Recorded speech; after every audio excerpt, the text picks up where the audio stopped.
Sénégalaises, Sénégalais, mes chers compatriotes, nous voici au terme d'une année exigeante, une année d'efforts qui appelle un regard lucide sur le chemin parcouru et une parole claire sur celui qui s'ouvre devant nous. Ce moment est d'abord celui de la reconnaissance. Reconnaissance envers nos forces de défense et de sécurité qui accomplissent leur mission avec professionnalisme, discipline et un sens élevé du devoir.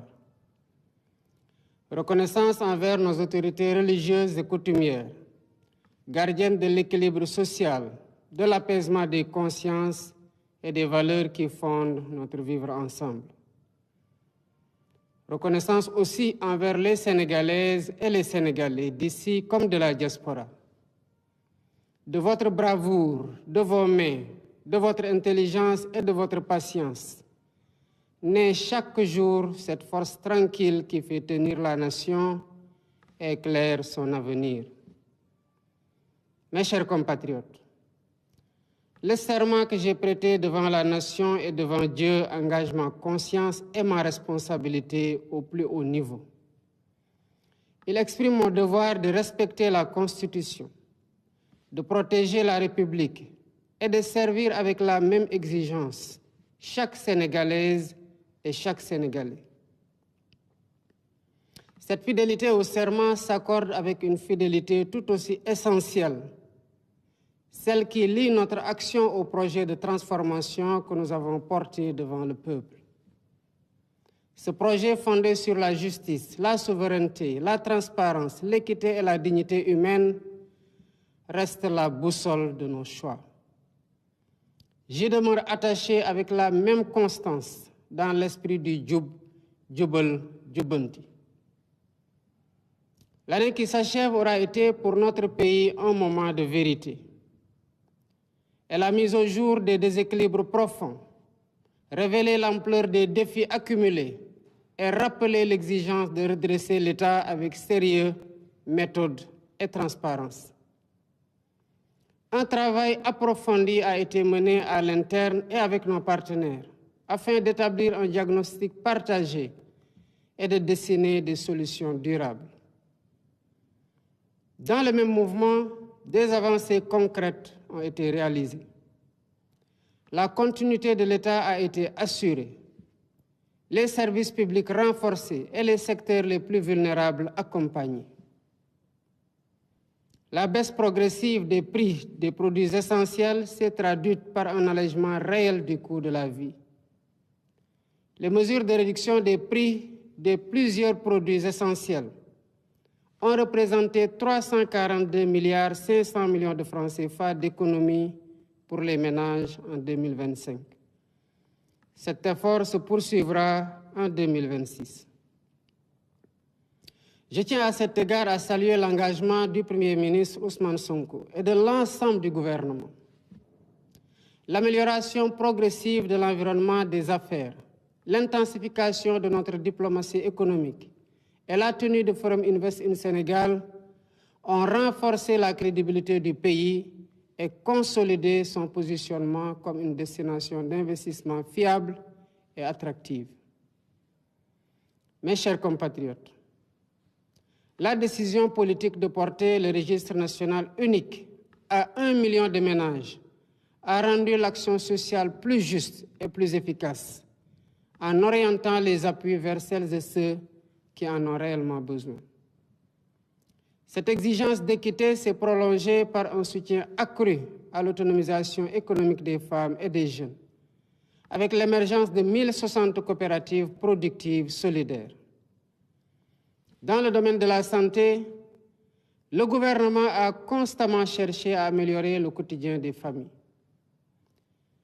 Des structures de proximité ont été ouvertes ou réhabilitées, les plateaux techniques renforcés, le SAMU rapproché des terroirs et des maternités mises à niveau.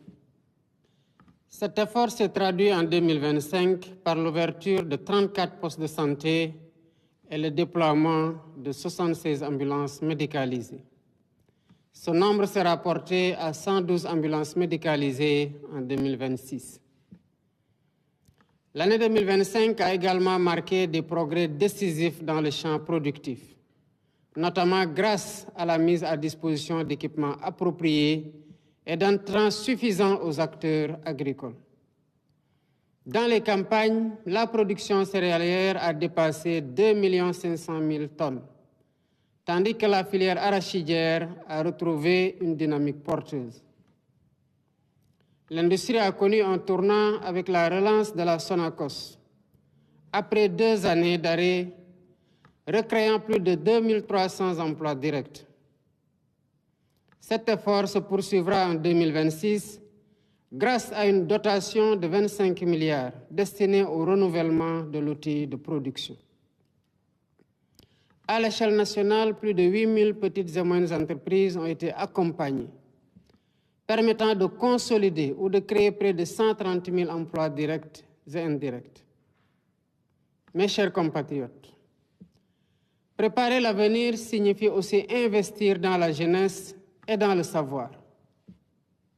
2401 salles de classe ont été livrées, accompagnées de 1389 blocs administratifs, 1112 blocs d'hygiène et 92 km de clôture sécurisés. 2000 enseignants ont été recrutés dans les zones prioritaires et plus de 500 enseignants-chercheurs vont rejoindre les universités, les instituts supérieurs d'enseignement professionnel et les écoles supérieures. 8 nouveaux ISEP vont renforcer l'accès à une formation professionnelle supérieure de qualité, tandis que les réformes des curricula, l'intégration des DARA dans l'éducation nationale, la réorientation vers les sciences, les technologies et les formations professionnelles et numériques vont accompagner cette transformation. Enfin, les infrastructures ont continué de transformer la vie quotidienne. Près de 280 km de routes ont été livrés. Plus de 100 km de pistes rurales ont reconnecté 86 localités. Et l'accès à l'eau potable comme à l'électricité s'est élargi, avec 831 799 concitoyens qui ont eu pour la première fois accès à l'électricité. Ces résultats, parmi d'autres, rapprochent les familles, soutiennent l'activité économique et redonnent souffle à des zones longtemps enclavées. Mes chers compatriotes, l'année 2025 a été celle de la rigueur et de la résilience, ainsi que celle de la consolidation de la transparence et de la vérité dans notre démarche. Grâce à une réduction drastique du train de vie de l'État, à une gestion plus exigeante, à la renégociation des contrats et à la rationalisation de plusieurs niches, l'État a dégagé plusieurs ressources qui seront intégralement consacrées aux investissements prioritaires de 2026. L'année qui s'ouvre sera ainsi celle de la relance effective de l'investissement public. Dans l'éducation, afin d'accélérer l'éradication des abris provisoires et améliorer les conditions d'apprentissage, 29 milliards sont prévus au titre de l'année 2026, sur un budget global de 62,8 milliards destiné à la construction et l'équipement de 2500 salles de classe, 300 blocs administratifs, 50 000 mètres linéaires de clôture et 480 blocs d'hygiène, entre autres. L'enseignement supérieur et la formation professionnelle et technique ne seront pas en reste, avec un budget prévisionnel de 31 milliards pour la construction, la réhabilitation et l'équipement des bâtiments dans les universités notamment. La santé bénéficiera d'un effort majeur, avec 91 milliards de francs CFA destinés à la construction de 35 centres de santé de proximité de grand standing, à l'achèvement de l'hôpital oncologique de Diamniadio et au renforcement des plateaux médicaux sur l'ensemble du territoire national. L'accès à l'eau constituera une priorité stratégique. Le grand transfert d'eau sera lancé avec un premier investissement public de 50 milliards. Il permettra de mobiliser un volume de 1 800 000 mètres cubes par jour, afin de prendre en charge sur le long terme les besoins en eau potable des centres urbains du Dakar, Mbour, Thiès et de Touba, sans compter l'irrigation de près de 15 000 hectares en appui aux objectifs de souveraineté alimentaire et de renforcement du secteur de l'élevage. L'hydraulique rurale sera aussi renforcée avec la relance de la phase 2 du projet d'approvisionnement en eau potable d'un montant de 55 milliards pour la réalisation, entre autres, de 101 forages et de 96 châteaux d'eau. Les infrastructures connaîtront une accélération significative. Plus de 100 milliards seront engagés pour les routes, les aménagements urbains et les équipements structurants, y compris ceux liés aux Jeux olympiques de la jeunesse Dakar 2026. Les programmes PUDC, Puma et Promoville disposeront de 51 milliards pour renforcer les services de base et désenclaver les territoires. La construction du deuxième pont de Ziguinchor, avec une dotation initiale de 25 milliards de francs CFA, améliorera durablement la mobilité dans cette région. Dans le même temps, le plan Diomaye pour la Casamance, dont l'impact est déjà significatif, s'étendra progressivement aux autres départements des régions du Sud. Le monde rural bénéficiera d'investissements ciblés, avec 18 milliards dédiés aux coopératives agricoles communautaires et aux premières fermes intégrées, ainsi que plus de 91 milliards pour les agropoles du Sud et du Centre, afin de renforcer la production, la transformation locale et l'emploi. Dans le domaine de l'énergie, l'année 2026 marquera une accélération décisive avec le raccordement prévu de 3 637 localités supplémentaires, représentant 113 654 ménages et environ 1 235 755 personnes. Parallèlement, le Sénégal franchira une étape majeure vers la connectivité universelle, avec le déploiement d'antennes satellitaires permettant à près d'1 million de personnes d'accéder gratuitement à l'Internet en 2026, ouvrant ainsi de nouvelles perspectives pour l'éducation, la santé, l'entrepreneuriat et l'inclusion numérique.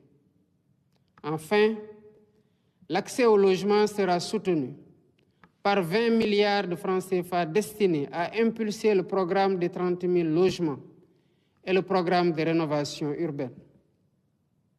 Ces choix traduisent une conviction claire. Le Sénégal dispose des ressources, de l'intelligence collective et de la capacité de travail nécessaires pour se relever, se transformer et bâtir son avenir par ses propres efforts, avec sa jeunesse comme moteur et son peuple comme force. Mes chers compatriotes, le Sénégal a choisi de demeurer fidèle à ce qui fonde sa force. Une démocratie vivante, un état de droit exigeant et une tradition de dialogue profondément enracinée.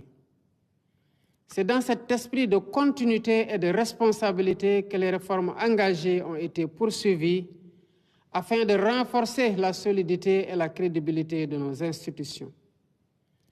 L'Office national de lutte contre la corruption a été installé à l'issue d'un appel à candidature ouvert et transparent, selon un principe désormais étendu à plusieurs autres entités de la République, pour consacrer la compétence, l'intégrité et le mérite comme critères de gouvernance publique.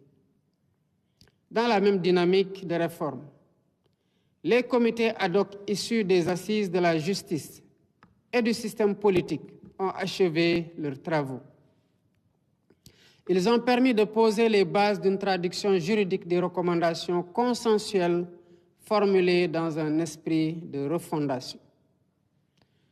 Fidèles à l'engagement de consolider durablement l'état de droit, les projets de textes relatifs à la révision de la Constitution, à la Cour constitutionnelle, au Conseil supérieur de la magistrature, à la Commission électorale nationale indépendante, ainsi que le projet de code électoral, seront présentés en Conseil des ministres et transmis à l'Assemblée nationale au courant du premier trimestre 2026. Les autres réformes s'inscriront dans un agenda d'adoption cohérent, aligné sur la durée du mandat et le rythme de la nation. Mes chers compatriotes, sur la scène africaine et internationale, le Sénégal a poursuivi son œuvre de paix, de solidarité et de coopération. Il a renforcé ses alliances sur le continent, consolidé sa contribution à la prévention des risques sécuritaires et porté une voix claire en faveur d'un multilatéralisme inclusif et plus efficace au service de l'humanité. La décision du 68e sommet des chefs d'État et de gouvernement de la CEDEAO de confier pour la première fois au Sénégal la présidence de la commission de l'organisation en constitue une reconnaissance forte et sans équivoque. Mes chers compatriotes, au cœur de notre nation, la jeunesse constitue une force qui ne s'érode jamais, malgré les épreuves. C'est d'abord pour elle que j'ai décrété l'année 2026, année de l'emploi et de l'économie sociale et solidaire. Notre pays accueillera les Jeux olympiques de la jeunesse Dakar 2026, premier événement olympique sur le sol africain.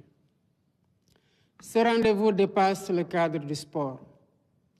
Il est un symbole de confiance, de capacité et d'ouverture.